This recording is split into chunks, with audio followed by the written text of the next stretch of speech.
Well, that game was absolutely grotesque, but somehow,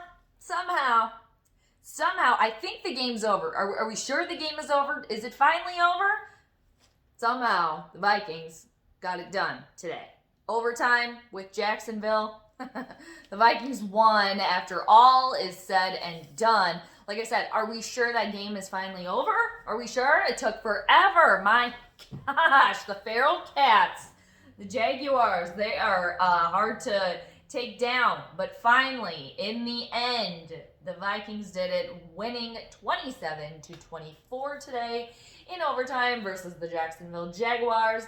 And that puts the Vikings at an even 500. They're 6-6. Little pathetic golf clap for the pathetic purple. Wow, whoop-de-woo. You beat a team that now moves to 1-11, that had not won a game since week 1. And they still, the Jacksonville Jaguars still almost beat you today on multiple occasions. So, it was a sloppy win. Like I said, it was a grotesque game. I mean, really, when we're looking at it here as a whole, grotesque, but they got it done. A W is a W, okay, in the grand scheme of things, in the big picture. So, but I think the two all-stars for the purple of this game, Justin Jefferson and Cameron Dantzler. So we can give them little golf clap each. Good job. And just to another shout out to Beth Mowens for broadcasting that game. She was up in the broadcast booth with Jay something or other. So nice. Girl, next time I'll be your booth buddy. Just have me up there with you. I mean, we can call a great game. So anyways, the Vikings, that game, the very first half, it was absolutely atrocious. The Vikings were terrible. They went into halftime down 9-6, and no Eric Kendricks too. At the very beginning of this game, Eric Kendricks he tweaked his, I guess he had a calf injury during warm-up, so straight before the game was about to start. Well, no Kendricks today, so that seemed to really shake up the purple at the beginning. I mean, I don't know, something going on, because it did not look good. Absolutely atrocious. Let's see, there was a couple of missed extra points by Dan Bailey as well earlier in this game.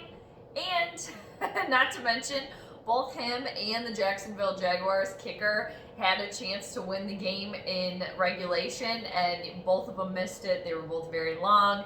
And in the end, Bailey made a game-winning 23-yard field goal today. So there were a lot of little mistakes too.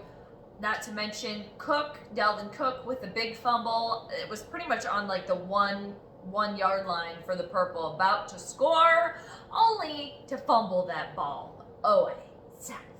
And then there was the Cousins pick 6 at the beginning of the second half in the third quarter. Just here we go from one absolute shitstorm of a half to another.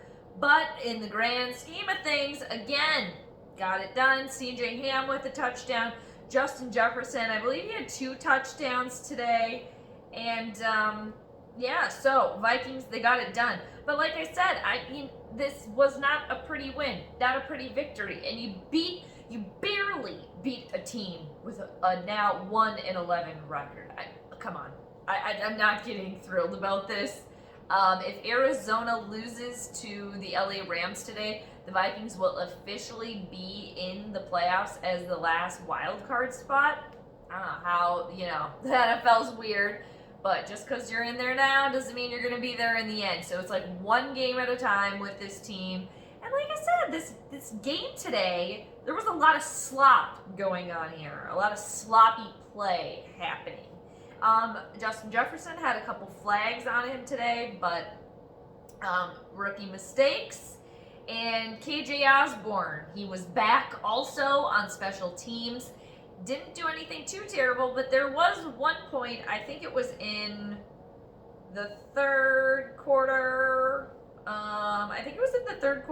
where he fumbled fumbled the punt return again, but then he got it back. He recovered it himself, but and Kirk was bobbling the ball, you guys. He had a couple batted balls. Cousins was sacked 4 times today. Not exactly looking like a complete and utter all-star, but didn't lose the Vikings the game because the Vikings won the game today at the very end. Like, is it over? I mean, seriously, are we sure that it's over? Justin Jefferson had a really nice 40-yard catch reception. Cousins made the throw, and Jefferson would have had another really nice long snag. I forget, I think it was like 40 some yards, but he had offensive pass interference called on him. It was in overtime, so could have had another big one there. And I wrote down again, Kyle, Rudolph, hello, can you just catch a ball? Just catch the damn ball. Irv Smith, we need you back, buddy. I hope that you can come back soon. And I did write down too in the fourth quarter, at the very end of the fourth quarter, I wrote down, it looked like Kirk was crying, you guys. It looked like Robot Boy was shedding tears. I didn't know that robots could shed tears. But I guess when you're half pizza, like half Pizza Ranch, I guess you can still cry. So just saying there. And what else? Oh, at one point in the fourth quarter, Dalvin Cook had tripped himself, and Beth said, "Oh, the turf monster came out and got him." Laughed so hard. It was so random and just, I don't know, it was very funny. So what else? Yeah, not very excited about this. I mean, really. Oh, there was another, actually, the Cook fumble, you guys, now looking back on it in the fourth quarter, technically, officially, that was Kirky Boy's fault because the official exchange never happened. So, actually, that was Kirk's fault, so. But, yeah, not very good on those couple of things. Yeah, what else? My notes are all over the place, you guys, and I'm not thrilled about this. It's like, whoop-de-woo, woo, woo. They got the win. Good for them. Snap. Minor golf clap. Good for you. Good for you for getting back to an even record, a 500 record. Good for you. Whoop-de-woo. So, with that being said, if Arizona loses today, the Vikings are officially in the playoffs as of the end of today, I guess. In the last wild card spot, they are facing the Tampa Bay Buccaneers next weekend. Tampa Bay. They're going down there, going down to Florida. See if they can get that done. Tampa Bay has been struggling, so see how that game goes for the purple. They got it done today. That game, it just was a snoozer, frustrating, a lot of errors, a lot of mistakes, dragging on and on and on and on, and then going into overtime.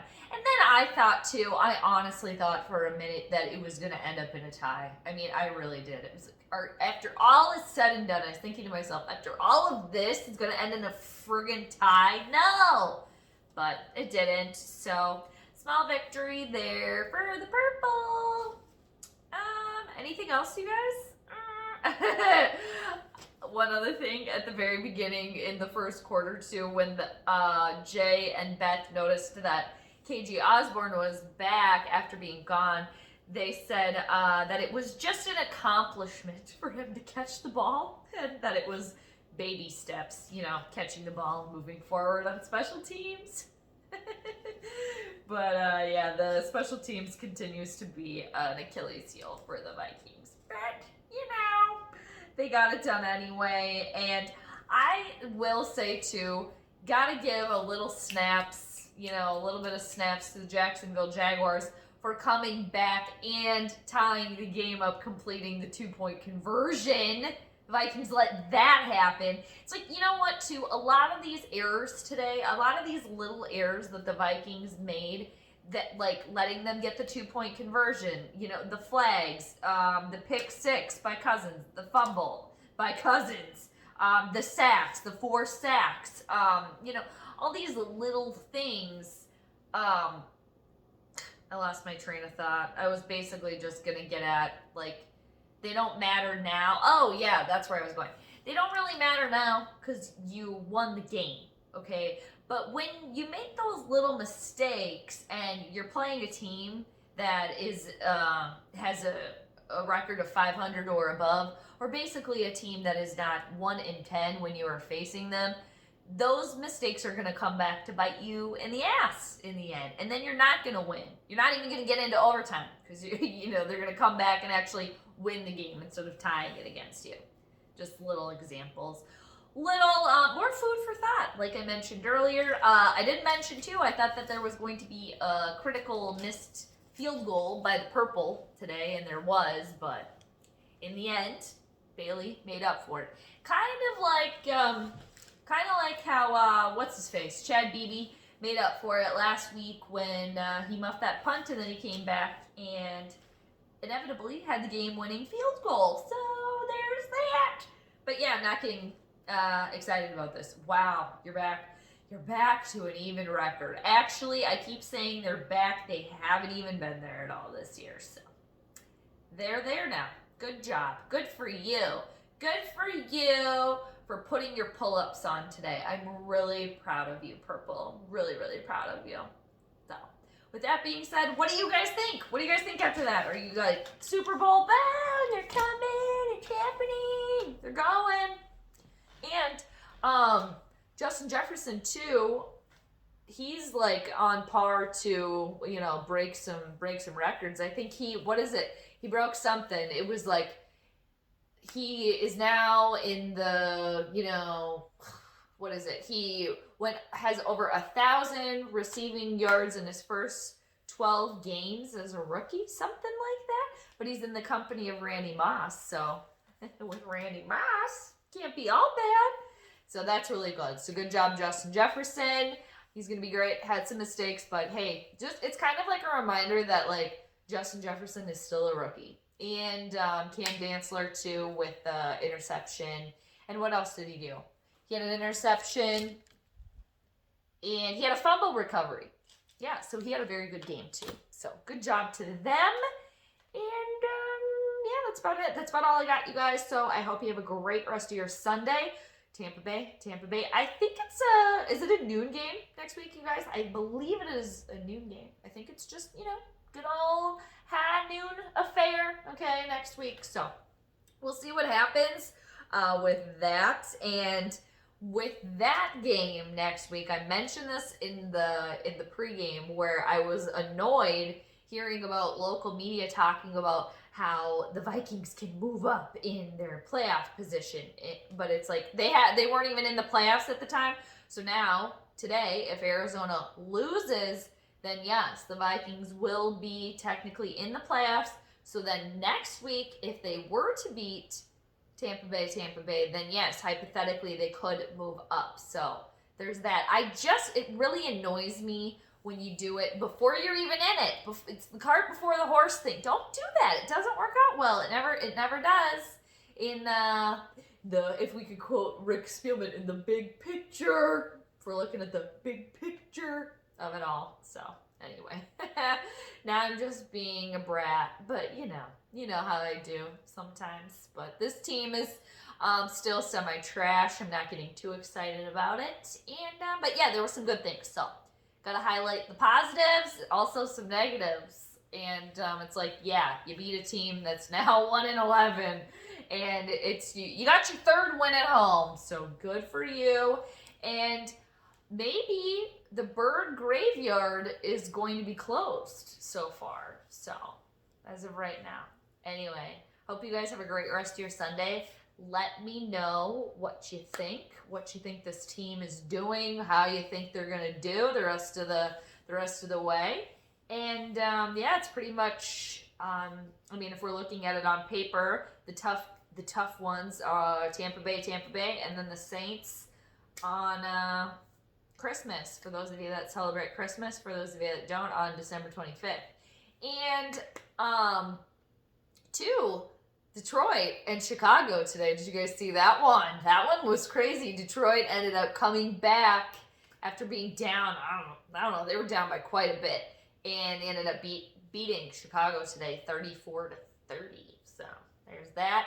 And right now it is the Eagles to the east and the stupid friggin' Eagles, man. I can't stand the Eagles, man. They're playing. So that's what's happening right now. So anyway, for the third and final time, you guys have a great rest of your Sunday. Take care. Let me know what's happening. And until next week, take it easy. Stay out of trouble. And yeah, that's about it. Hi, Mar. All right, I'll talk to you guys later. Bye.